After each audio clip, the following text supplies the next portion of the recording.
ಮತ್ತು ವೇದಿಕೆ ಮುಂಭಾಗದಲ್ಲಿರತಕ್ಕಂಥ ಎಲ್ಲ ಈ ಗ್ರಾಮದ ಸರ್ವ ಜನಾಂಗದ ಮುಖಂಡರಿಗೆ ನಿಮ್ಮೆಲ್ಲರಿಗೂ ನಾನು ಜಯಭೀಮ್ ವಂದನೆಗಳನ್ನ ಸಲ್ಲಿಸ್ತಾ ಇದ್ದೇನೆ ಬಂಧುಗಳೇ.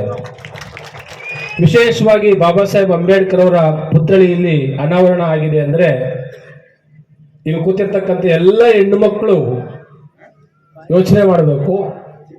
ಈ ದೇಶದಲ್ಲಿ ಸ್ವರ್ಗ ಮತ್ತು ನರಕ, ಸ್ವರ್ಗ ಯಾವುದಿತ್ತು ನರಕ ಯಾವುದಿತ್ತು ಅಂತ ನಿಮಗೆಲ್ಲ ಗೊತ್ತು. ಸ್ವರ್ಗ ಅಂದ್ರೆ ಏನು, ನರಕ ಅಂದ್ರೆ ಏನು ಅಂತಕ್ಕಂಥದ್ದನ್ನ ಸಂವಿಧಾನ ರಚನಾ ಸಮಿತಿಯ ಸಂದರ್ಭದಲ್ಲಿ ಡಾಕ್ಟರ್ H.J. ಖಾಂಡೇಕರ್ ಅಂತಕ್ಕಂಥವ್ರು ಎದ್ದಿಂತುಕೊಂಡು ಮಾತಾಡ್ತಾರೆ. ಸನ್ಮಾನ್ಯ ಸಭಾಧ್ಯಕ್ಷರೇ, ಹಿಂದೆ ಈ ದೇಶದಲ್ಲಿ ಒಂದು ಸಂವಿಧಾನ ಇತ್ತು, ಮನು ಸಂವಿಧಾನ. ಆ ಸಂವಿಧಾನ ನಮ್ಮ ಭಾರತ ದೇಶದ ಹೆಣ್ಣು ಮಕ್ಕಳನ್ನ ರವ ನರಕದಲ್ಲಿಟ್ಟಿತ್ತು. ಬರೀ ತಾಲಿ ಕಟ್ಟಿಸ್ಕೋಬೇಕು, ಮಕ್ಕಳಡಿತಕ್ಕಂಥ ಕಾರ್ಖಾನೆ ಮಾಡಿತ್ತು. ಆದ್ರೆ ಇವತ್ತು ಅಂಬೇಡ್ಕರ್ ಸಂವಿಧಾನ, ಬಾಬಾ ಸಾಹೇಬ್ರಿಂದ ರಚಿತವಾದ ಸಂವಿಧಾನ ಜಾರಿ ಆಗ್ತಾ ಇದೆ. ನನಗೆ ನಂಬಿಕೆ ಇದೆ, ಇಡೀ ಭಾರತ ದೇಶದ ಸರ್ವರೂ ಸಹ ಸ್ವರ್ಗದಂತೆ ಬದುಕ್ತಕ್ಕಂಥ ಸಂವಿಧಾನವನ್ನ ಅಂಬೇಡ್ಕರ್ ಕೊಟ್ಟಿದ್ದಾರೆ ಅಂತಕ್ಕಂಥ ಮಾತನ್ನ ಸಂವಿಧಾನದ ಸಭೆಯಲ್ಲಿ H.J. ಖಾಂಡೇಕರ್ ಮಾತಾಡಿದ್ದಾರೆ. ನಾವು ಅರ್ಥ ಮಾಡ್ಕೋಬೇಕು, ದೇಶ ಯಾರ ಕೈಲಿ ಕೊಟ್ಟಿದ್ದೀವಿ. ಈಗ ನಾವು ದೇಶ ಯಾರ ಹತ್ರ ಇದೆ? ಮೋಸ. ಮೋ ಅಂದ್ರೆ ಸಾ ಅಂದ್ರೆ ದೇಶ ಯಾರ ಕೈಲಿ ಕೊಟ್ಟಿವಿ? ಯಾರ ಕೈಲಿ ಕೊಟ್ಟಿವಿ? ನಮಗೇನಾಗ್ತಿದೆ? ನಾವೇನ್ ಮಾಡ್ತಾ ಇದ್ದೀವಿ? ಇಡೀ ದೇಶ ಇವತ್ತು ಇಬ್ರು ಮಾರ್ತಿದ್ದಾರೆ, ಇಬ್ರು ತಗೊಳ್ತಾ ಇದ್ದಾರೆ. ಇಡೀ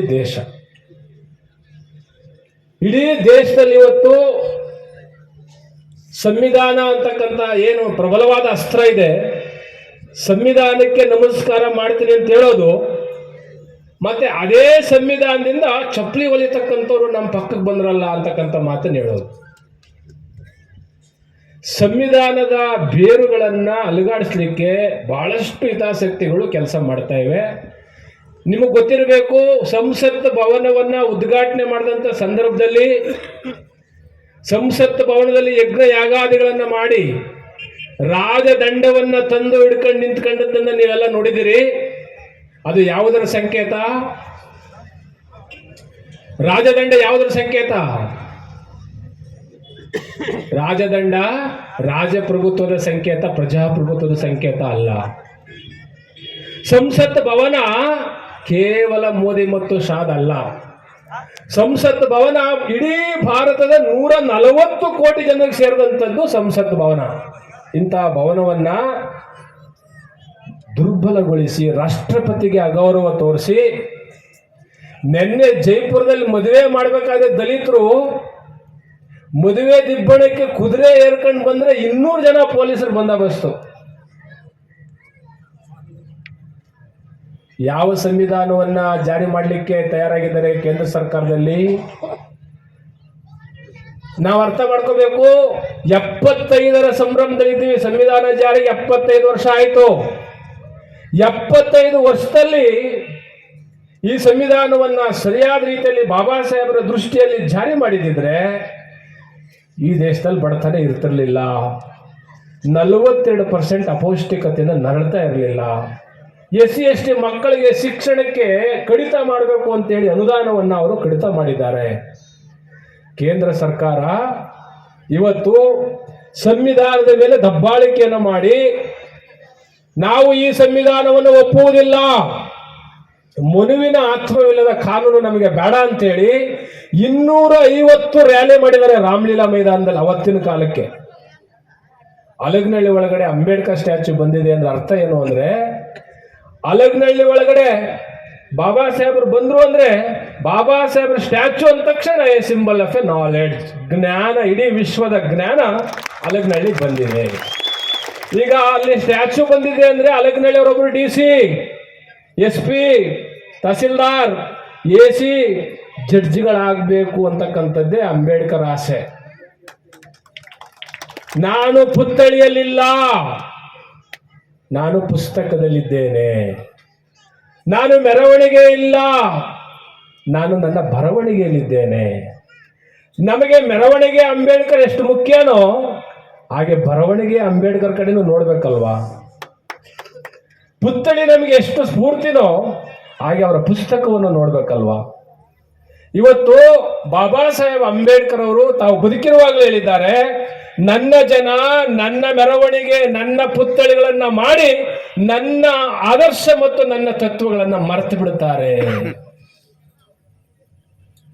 ಹಾಗಾಗಿ ಅಂಬೇಡ್ಕರ್ ಅವರ ಆದರ್ಶವನ್ನ, ಅಂಬೇಡ್ಕರ್ ಅವರ ಚಿಂತನೆಗಳನ್ನ ಕರ್ನಾಟಕ ಸರ್ಕಾರ ಮನೆ ಮನೆಗೆ ಬಿತ್ತತಕ್ಕಂಥ ಕೆಲಸ, ಸಂವಿಧಾನವನ್ನ ಮನೆ ಮನೆಗೆ ಯಾಕೆ ತಲುಪಿಸೋ ಕೆಲಸ ಮಾಡಿದ್ರು ಅಂದ್ರೆ, ಇದಕ್ಕಿಂತ ಹಿಂದೆ ನಮ್ಗೆ ಯಾವ್ದು ಹೇಳ್ಕೊಟ್ಟಿದ್ರು?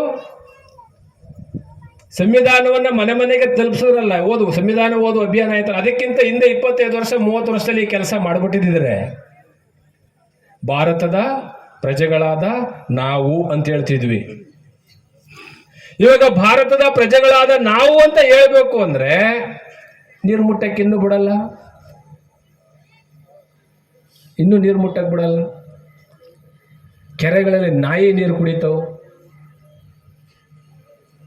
ಒಬ್ಬ ಸ್ವಾಮೀಜಿ ಹೇಳ್ತಾರೆ, ಈ ಸಂವಿಧಾನ ನಮಗೆ ಬೇಕಾಗಿಲ್ಲ, ಈ ಸಂವಿಧಾನ ನಮಗೆ ಬೇಕಾಗಿಲ್ಲ, ಸಂವಿಧಾನ ಬೇಕಾಗಿಲ್ಲ ಅನ್ನೋರು ಈ ದೇಶ ಬಿಟ್ಟು ಹೋಗ್ಲಿ ಅಂತ ನಾನು ಹೇಳೋದು. ಅವ್ರು ಎಲ್ಲಿಂದ ಬಂದ್ರು ಅಲ್ಲಿಗೆ ಹೋಗ್ಲಿ ಅಂತ ನಾನು ಹೇಳೋದು. ಹಾಗಾಗಿ ಹೆಣ್ಣು ಮಕ್ಕಳಿಗೆ ವಿಶೇಷವಾಗಿ ಈ ಸಂವಿಧಾನದಲ್ಲಿ ಹಕ್ಕುಗಳನ್ನ ಕೊಟ್ಟಂತ ಅಂಬೇಡ್ಕರ್ ಅವರ ಪುತ್ಥಳಿ ಇವತ್ತು ಅಲಗನಹಳ್ಳಿಲಿ ಬಂದಿದೆ ಅಂದ್ರೆ ನೀವು ಯೋಚನೆ ಮಾಡಬೇಕು.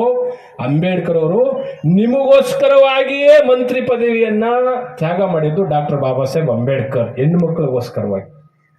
ಹಾಗಾಗಿ ಸನ್ಮಾನ್ಯ ಎಚ್ ಸಿ ಮಹದೇವಪ್ಪನವರು ಸಮಾಜ ಕಲ್ಯಾಣ ಸಚಿವರಾಗಿದ್ದರಿಂದ ಎಲ್ಲಾ ವಸತಿ ಶಾಲೆಗಳು, ಕಿತ್ತೂರಾಣಿ ಆಗ್ಬೋದು, ಮುರಾರ್ಜಿ ಆಗ್ಬೋದು, ಎಲ್ಲಾ ಶಾಲೆಗಳಲ್ಲೂ ಉನ್ನತ ಶಿಕ್ಷಣ ಕೊಡಬೇಕು, ಪ್ರತಿಯೊಬ್ಬ ಮಕ್ಕಳಿಗೂ ಶಿಕ್ಷಣ ಕೊಡಬೇಕು. ಯಾಕೆ ಅಂದ್ರೆ ಬಾಬಾ ಸಾಹೇಬ್ ಅಂಬೇಡ್ಕರ್ ಅವರನ್ನ ಇಡೀ ಜಗತ್ತು ಮುಖ ಮಾಡಿ ನೋಡೋದು ಯಾತಕ್ಕೆ ಅಂದ್ರೆ ಅವರ ಜ್ಞಾನಕ್ಕೆ.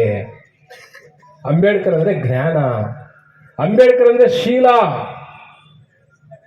ಹಾಗಾಗಿ ಬಂಧುಗಳೇ, ಈ ಬಾಬಾ ಸಾಹೇಬ್ ಅಂಬೇಡ್ಕರ್ ಪುತ್ಥಳಿ ಸರ್ವ ಜನಾಂಗದವರು ಕೂತಿದ್ದಾರೆ ನೋಡಿ, ಹೊಡೆದ ಚಪ್ಪಾಳೆ. ಇಲ್ಲಿ ನಿಜವಾದ ಸಂವಿಧಾನ ಇರೋದು. ಸಂವಿಧಾನ ಇರೋದೆಲ್ಲಿ? ಎಲ್ಲ ಸಮುದಾಯದವರು ಒಂದು ಲೈನಲ್ಲಿ ಕೂತ್ಕೋಬೇಕು, ಅದು ಸಂವಿಧಾನ. ಮೊದ್ಲೆಂಗ್ ಕೂತ್ಕೊತಿದ್ರು? ಒಬ್ಬ ಮೇಲೆ, ಒಬ್ಬ ಕೆಳಗೆ, ಅವನ ಕೆಳಗೆ ಒಬ್ಬ. ಹಾಗಾಗಿ ಅಂಬೇಡ್ಕರ್ ಸಂವಿಧಾನ ಇಡೀ ದೇಶವನ್ನೇ ಸ್ವರ್ಗ ಮಾಡಿದೆ. ಆದ್ರೆ ಅಮಿತ್ ಶಾ ದೇವರನ್ನ ಪೂಜೆ ಮಾಡಿ ಸ್ವರ್ಗ ಅಂತ ಹೇಳ್ತಾರೆ. ಅದಕ್ಕೆ ಬಸವಣ್ಣವರ 12ನೇ ಶತಮಾನದಲ್ಲಿ ಏನ್ ಹೇಳಿದ್ದಾರೆ ಅಂದ್ರೆ, ಕಲ್ಲು ದೇವರು ದೇವರಲ್ಲ, ಮಣ್ಣು ದೇವರು ದೇವರಲ್ಲ, ಮರ ದೇವರು ದೇವರಲ್ಲ, ತಾಮ್ರ ಹಿತ್ತಾಳೆಗಳಿಂದ ಮಾಡಿದ ದೇವರು ದೇವರಲ್ಲ, ಅಷ್ಟಾಷಷ್ಟಿ ದ್ವಾದಶ ತೀರ್ಥಂಗಳಲ್ಲ, ತನ್ನನ್ನು ತಾನು ತಿಳಿದಾತ ತಾನೇ ದೇವ ನೋಡ ಅಪ್ರಮಾಣ ಕೂಡಲ ಸಂಗಮ ದೇವ ಅಂತ 12ನೇ ಶತಮಾನದಲ್ಲಿ ಬಸವಣ್ಣ ಹೇಳ್ತಾರೆ. ಯಾವ ದೇವರನ್ನು ಪೂಜೆ ಮಾಡಬೇಕು? ಸ್ವರ್ಗಕ್ಕೆ ಹೋಗ್ಬೇಕಾದ್ರೆ ಸ್ವರ್ಗ ಎಲ್ಲಿದೆ? ಬಸವಣ್ಣ ಆಚಾರ್ಯವೇ ಸ್ವರ್ಗ, ಅನಾಚಾರ್ಯವೇ ನರಕ ಅಂತ ಹೇಳಿದ್ದು.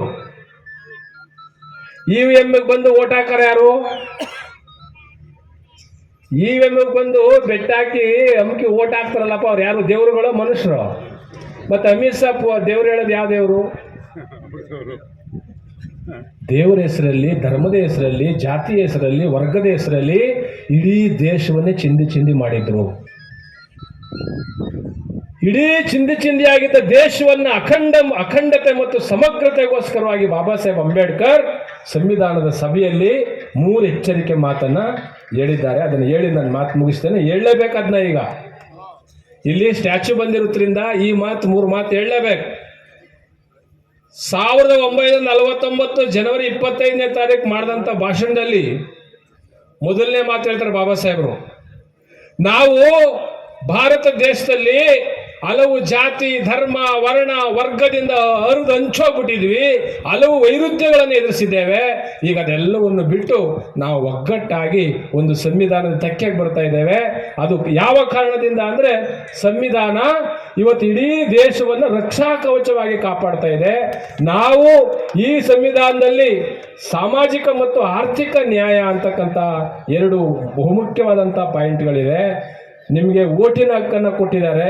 ಓಟಿನ ಹಕ್ಕು 4 ಎಕರೆ ಇದ್ದವನು 1 ಓಟು, 400 ಎಕರೆ ಇದ್ರು ಒಂದು ಓಟು, 4 ಹೆಲಿಕಾಪ್ಟರ್ ಮಡಗಿದ್ರು ಒಂದು ಓಟು, ಒಂದು ಕಣ್ಣಿಲ್ಲ ಅಂದ್ರೆ ಒಂದು ಓಟು, ಒಂದು ಕಾಲಿಲ್ಲ ಅಂದ್ರೆ ಒಂದು ಓಟು. 1 man 1 vote 1 value. ಇದು ರಾಜಕೀಯ ಸಮಾನತೆ ಕೊಟ್ಟಿದ್ದೇನೆ ನಾನು ಪ್ರತಿಯೊಬ್ಬರಿಗೂ. ಆದರೆ ಆರ್ಥಿಕ ಸಮಾನತೆ ಬಂದಿಲ್ಲ, ಸಾಮಾಜಿಕ ಸಮಾನತೆ ಬಂದಿಲ್ಲ. ನೀವಿದನ್ನೇನಾದರೂ 10 ವರ್ಷದಲ್ಲಿ ಈ ಸಾಮಾಜಿಕ ಅಸಮಾನತೆಯನ್ನು ಹೋಗಲಾಡಿಸಲಿಲ್ಲ ಅಂದರೆ ರೊಚ್ಚಿಗೆದ್ದ ಜನ ಡೆಮಾಕ್ರಸಿಯನ್ನು ಧ್ವಂಸ ಮಾಡಿಬಿಡ್ತಾರೆ ಅಂತಕ್ಕಂಥ ಮಾತನ್ನು ಹೇಳಿದ್ದಾರೆ. ನಮ್ಗೆ ಅರ್ಥ ಆಗಲ್ಲ. ಈಗೇನು ನಡೀತಾ ಇದೆ, ಒಂದು ದೇಶ ಒಂದು ಚುನಾವಣೆ, ಒಂದು ದೇಶ ಒಂದು ವಸ್ತ್ರ, ಒಂದು ದೇಶ ಒಂದು ಆಹಾರ, 1 ನೇಷನ್ 1 ಬ್ಯಾಂಕ್, 1 ನೇಷನ್ 1 ಕಲ್ಚರ್. ಏನ್ ನಡೀತಾ ಇದೆ ದೇಶದಲ್ಲಿ? ಇದನ್ನ ಬಹಳ ಸೂಕ್ಷ್ಮವಾಗಿ ಅರ್ಥ ಮಾಡ್ಕೋಬೇಕು ನಾವು. ಅಲಗನಹಳ್ಳಿಲಿರ್ತಕ್ಕಂಥ ಪ್ರಿಯಾಪಟ್ಟಣದ ನಮ್ಮೆಲ್ಲ ಬಂಧುಗಳು ತಿಳ್ಕೋಬೇಕು. ನಿಮ್ಮ ಓಟಿನ ಹಕ್ಕನ್ನ ಕದಿಲಿಕ್ಕೆ, ನಿಮ್ಮ ಓಟಿನ ಹಕ್ಕನ್ನ ಬಂದ್ ಮಾಡಲಿಕ್ಕೆ ಷಡ್ಯಂತ್ರ ನಡೆದಿದೆ. ಚುನಾವಣಾ ತಿದ್ದುಪಡಿ ಮಸೂದೆಯನ್ನು ಮಂಡಿಸಲಿಕ್ಕೆ ತಯಾರಿದ್ದಾರೆ. ಕೇಂದ್ರ ಸರ್ಕಾರದ ಎಲ್ಲ ಸಂಸ್ಥೆಗಳು ದುರ್ಬಲ ಆಗಿವೆ. ಹಾಗಾಗಿ ರಾಜ್ಯಕ್ಕೆ ಸಿಗಬೇಕಾದಂತ ಅನುದಾನನೂ ಕಟ್ಟಾಗಿದೆ. ಗಾರೆ ಕೆಲಸ ಮಾಡೋದಕ್ಕೂ ಒಂದೇ ಟ್ಯಾಕ್ಸು, ಅಲ್ಲಿ ಬಾಂಬೆ ಕೂತ್ಕೊಂಡು ಮಾರಾಟ ಅವನಿಗೂ ಒಂದೇ ಟ್ಯಾಕ್ಸ್. 1 nation 1 tax. ಎಷ್ಟು ಸಮಸ್ಯೆ ಇದೆ ದೇಶದಲ್ಲಿ. ಅದಕ್ಕೆ ಬಂಧುಗಳೇ, ಬಾಬಾ ಸಾಹೇಬ್ ಅಂಬೇಡ್ಕರ್ ಅವರ ಪುತ್ಥಳಿಯ ಕೆಳಗಡೆ ಈಗೇನು ಪುತ್ಥಳಿ ಮಾಡಿಸಿದರೆ ನಮ್ಮ ಗೌಡರು, ಆ ಪುತ್ಥಳಿಯ ಕೆಳಗೆ 1-2 ಲೈನ್ ಬರೀಬೇಕು. ಏನು ಹೇಳ್ತಾರೆ ಬಾಬಾ ಸಾಹೇಬ್ ಅಂಬೇಡ್ಕರ್ ಬಗ್ಗೆ? British governor general lord Mount baton, ಭಾರತದ ರಾಜ ಮಹಾರಾಜರು ಭಾರತದ ಚರಿತ್ರೆಯನ್ನು ಬದಲಾಯಿಸಲಿಕ್ಕೆ ಈಟಿ ಬರ್ಜಿ ಆಯುಧಗಳನ್ನ ಬಳಸಿದ್ರು. ಭಾರತದ ಚರಿತ್ರೆ ಬದಲಾಗಲಿಲ್ಲ. ಆದರೆ ಕೇವಲ 40 ವರ್ಷದಲ್ಲಿ ಪೆನ್ನಿನ ಮುಖಾಂತರವಾಗಿ ಭಾರತದ ಚರಿತ್ರೆಯನ್ನೇ ಬದಲು ಮಾಡಿದ ಮಹಾನಾಯಕ ಡಾಕ್ಟರ್ ಬಾಬಾ ಸಾಹೇಬ್ ಅಂಬೇಡ್ಕರ್ ಅಂತಕ್ಕಂಥ ಮಾತನ್ನ ಲಾರ್ಡ್ ಮೌಂಟ್ ಬ್ಯಾಟನ್ ಹೇಳ್ತಾರೆ. ಆ ಮಾತನ್ನ ಯಾವಾಗಲೂ ಜ್ಞಾಪಕ ಇಟ್ಕೋಬೇಕು. ಅಂಬೇಡ್ಕರ್ ಬದಲಾವಣೆ ಮಾಡಿದ್ದು ಪೆನ್ನಿನ ಮುಖಾಂತರವಾಗಿ.